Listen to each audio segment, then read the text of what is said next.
Please rise for the Pledge of Allegiance. Pledge allegiance to the flag of the United States of America and to the republic for which it stands, one nation, under God, indivisible, with liberty and justice for all. Excellent. We are here for a budget workshop. And some great news. Thank you, Mr. Mayor, City Council. I gave you an updated packet regarding the FY19 budget. Obviously, the top page tends to be the page that everybody likes to get to first, and then we'll see what changed to get to that point. So you will see, with the revisions made, the city expenditures for the operational side actually decreased from 2018's budget, just shy of $19,000. Overall, the city expenditures rose by $949,522.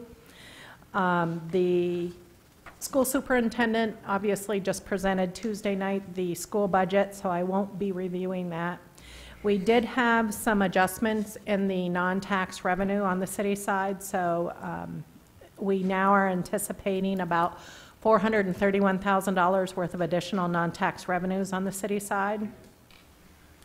With that being said, that takes the overall city budget from $16.48 to $16.57, or a 9-cent increase.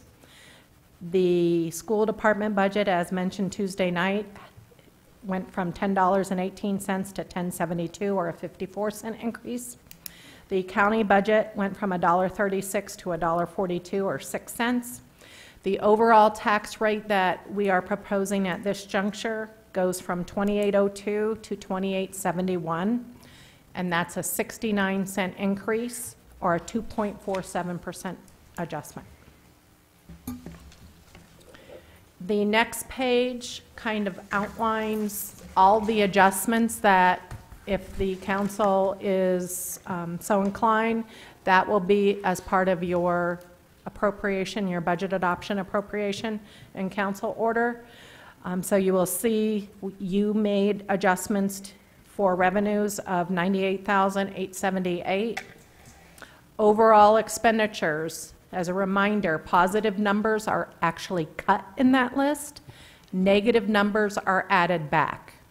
So you will see the position for the police department, fleet manager, IT coordinator, has been added. That's a new position. The civil document server has been added. That's a new position, as well as an adjustment for unemployment of $10,500, because we are furloughing the 2 part-timers, and we are self-insured for the city. It also includes a new position, the Public Works Senior Principal Clerk, which is the 3rd new position that is being added to this budget. You will see the consolidation of the fringe benefits associated with the new positions that are listed down below there.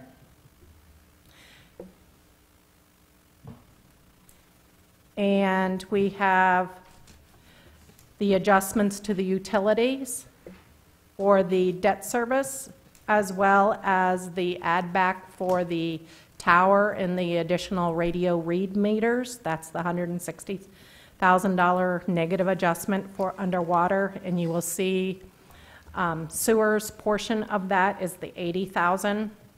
So you see an additional revenue on water side, and it offsets on the sewer side. The 3rd and 4th pages in the packet are the items that are being recommended to be funded from fund balance.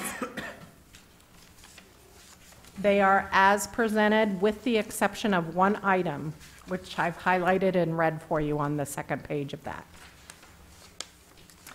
As Murphy would have it, and timing is everything, we just found out we have a redundant HVAC system in the library's archive section. I guess the first HVAC unit ceased 2 years ago. 2 years ago. And now the redundant system just quit. To replace both of them, it would be $44,690 is the estimate. What we are doing, or what we are looking at, is doing one this year, and then depending on the funding for the FY20, we would fund the redundant system in that budget. So that is the only change, and it's highlighted in red for you, that is in this list based upon the list that I passed out last Thursday. So what that does to fund balance, we are looking at funding $2,143,733 from fund balance. Takes our fund balance from 13.9% after the sidewalk plow appropriation down to 12.07%. And again, we've always targeted that sweet spot at 10% of fund balance. So we have $2,418,342 left till we get to that.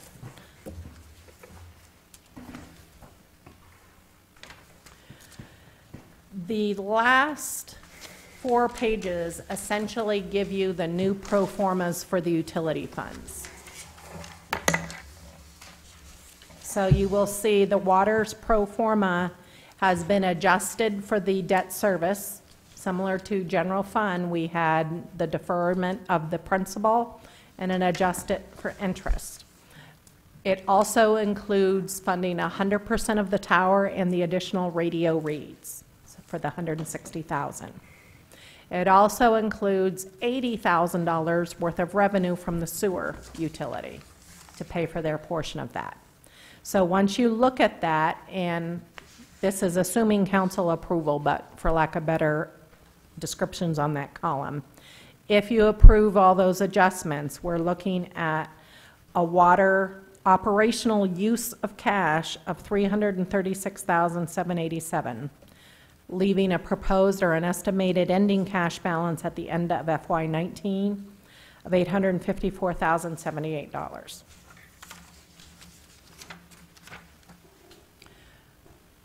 Looking at the sewer pro forma, again, you have your debt service adjustment. You have sewer's portion of the $80,000. So that requires a use of cash for next year of $111,398, leaving a cash balance at the end of FY19 of $674,197. Now, what do you mean by total cash here? Is this? This is this is assuming a cash basis. So we are projected beginning cash of $785,595. We don't anticipate breaking even on a cash standpoint for FY19. We're going to use $111,398, which reduces that cash balance to the $674,197. In theory, obviously, your cash should be, your operational cash for a fiscal year, or that first number at the top there, should be a positive number, or at the very least, a 0. However, we have substantial cash on hand that we want to use because we don't want to just do a rate increase to make the operational balance come to 0 when we have that much cash on hand. So we're going to absorb that deficit with the cash that we have available. Thank you. The stormwater fund, the only change here is the debt service. So you will see here, and Councilor Lyson, to your point, you will see here, we actually have that targeted positive number. You know, it's $600, but it's still a positive number. I'll take it. Which leads us, our ending cash balance, our projected cash balance at the end of next fiscal year of $812,223. And the last sheet in the packet is the same capital request that was included in the budget document, with the exception of adding the radio read tower and the additional meters.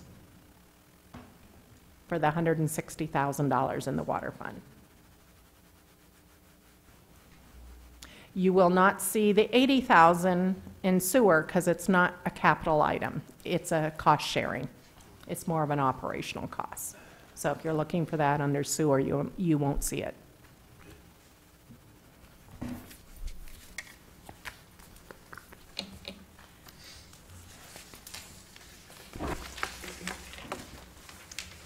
Questions, comments, concerns?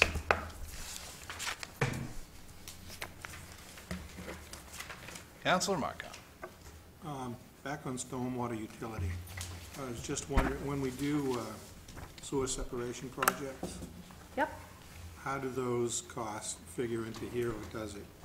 They do. Normally, those are funded through bonds, and those bonds are split 50-50 between sewer and stormwater. So each one pays their appropriate portion of debt service. Debt service? Yep. It wouldn't be part of the operating? No, due to the magnitude of most of those costs, those have risen up to about, you will see those when we talk about the LCIP next Tuesday. You will see those projects outlined, and you'll see the 50-50 split between sewer and stormwater. And I'll make sure to highlight that Tuesday so you can see what I'm talking about. Okay, and the capital outlay that I'm seeing on stormwater, $190,500, it's presented on the next sheet as well. Yep, And those are the items that comprise that. yep. Okay. So, and actually, to your point, you'll see the CSO facility for Franklin Pasture for Gully Brook on that page. Where is that? The last page, Last the item. capital.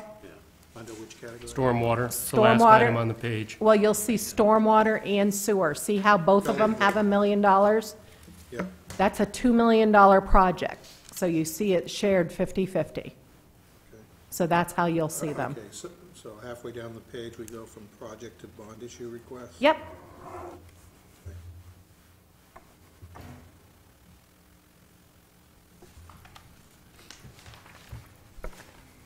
Councilor Listen. Thank you. I noticed on the two, the pool hours in the open gym basically are highlighted to say that, you know, they'll attempt to add as many Saturdays as possible contingent upon staffing, and then will evaluate time slots around programming and contingent upon staffing. I just encourage them to begin, you know, maybe looking a little sooner than later Yes. for those, because I mean, that, and then the other is, I'm glad you included both the battalion chief and the planning position, at least earmarked for FY20. We, you know, nothing's a surety, but I'm Right. glad that's been. And the city administrator has requested that be included I'll when put I it do in the the- appropriation. In the Thank you so much. Resolve. That's all I have.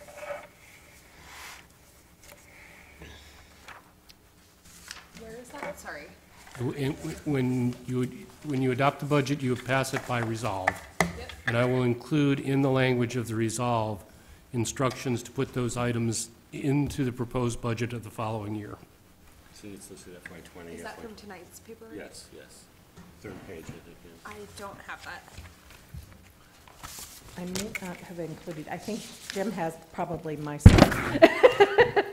But I can email that that out. yours? Yeah. Yes, that was my packet. That's my, Oh, okay. I was just like, That you was have what something Heather's- we don't have. Heather's trying to hide that from you yeah, all. exactly. We saw this last Thursday, so Yes. Yes. I'm okay with that. Okay, so, and I was going like, why did you skip that page?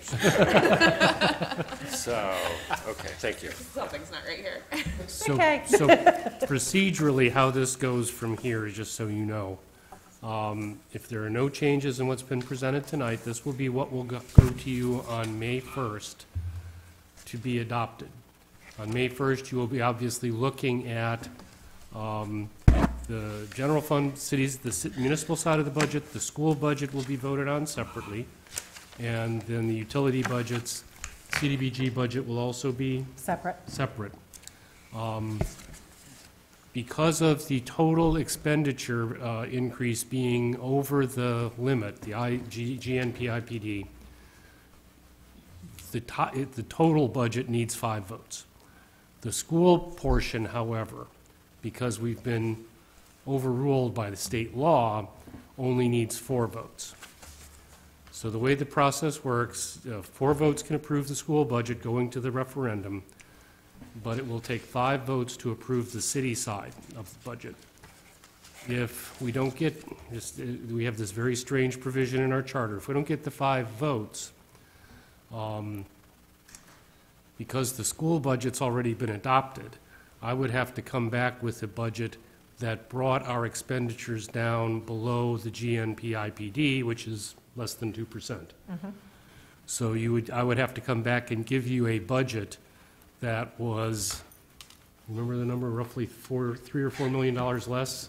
Yeah. All off of the city side. So because of what's happened with state law, that budget provision in the charter has really become somewhat anachronistic, because it puts the entire burden on the city side to cover any cost increases over the IPD on the school side. Couple of questions. Councilor Marco? Not sure where to begin. You said the GNPI, DP or PD, IPD, is 2%? it's 1.25. It's 1.25. 1.25. 1.25. And our current increase on the city side is? 2.1. That includes the county. So we also have to count the county increase. Do you know what our city side mill rate increase is? The mill rate increase The 14 cents or 12 cents? 9 that we cents. today? 9 Not cents. 9 cents. It's are 0.56%. $391,327 in additional tax levy, which is a 1.26% increase on the tax levy. That doesn't necessarily, Including county? Including county? No. no. But the tax levy increase doesn't play into the GNP-IPD limit. The GNP-IPD limit is on the expenditures. So even if you back the county off, we are, on the city side, we would not probably be below 1.25. No. Because total is 2.1 with the county. The county's almost 5%. Our debt service is what's hurting us there. It's about 10%. But the city side increase is 9 cents, Yes. which translates to, I thought I heard. 0.56%. Okay, Counselor Marcotte, the thing that I think you're missing, the IPD, the 1.25%, is only on expenditures, not on the net budget, not on the tax rate on the city side, only on expenditures. So we could have revenues that totally offset all our expenditures. Yeah. And that percentage is what? The IPD percentage, Yeah, on the expenditures. 1.25% is the IPD limit. And what is the rate of increase?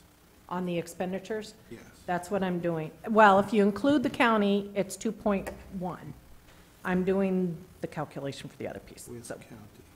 bear with And me again, 2 the seconds. GNP-IPD applies to the entire budget, which would be the city, county, and school. And I'm hearing what you're saying about the schools. However, it's not really the Coltrap Amendment, if I got that right, that I'm really concerned with here.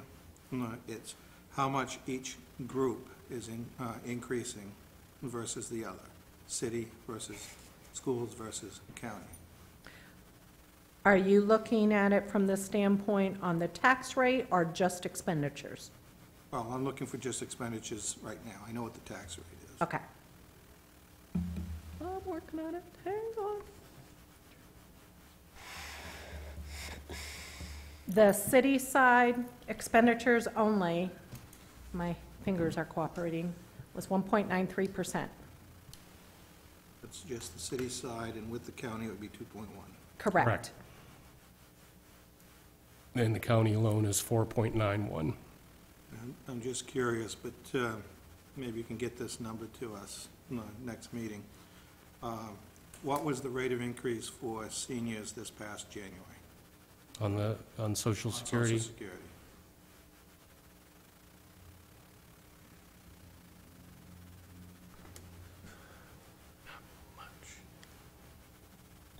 We can do that.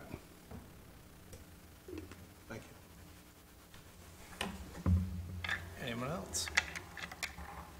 So I think, I think a lot of what we focus on is what our tax rate is, because that's really what people watch. That affects their bills and stuff like that. And I think that revenue increase is one thing, like you said, offset with, if you've got income to offset that. But here is, the bottom line is that, we're holding the city proposed tax rate, 0.56%, right? We're reading that right? Correct. That increased from 1648 to 1657, 9 cents, 0.56%. Correct. Of the tax rate, okay. Schools at like a little over 5, the county's a little over 4. So, I mean, the city side, I think we've held it, even though expenses have gone up, we're still holding the tax rate down, so. And again, on the expense side, leaving out the county, all of the increase on the city expenses is due to debt service. I'm impressed we've been able to keep it at 0.5% and add 3 positions. I think we've done a great job. All right.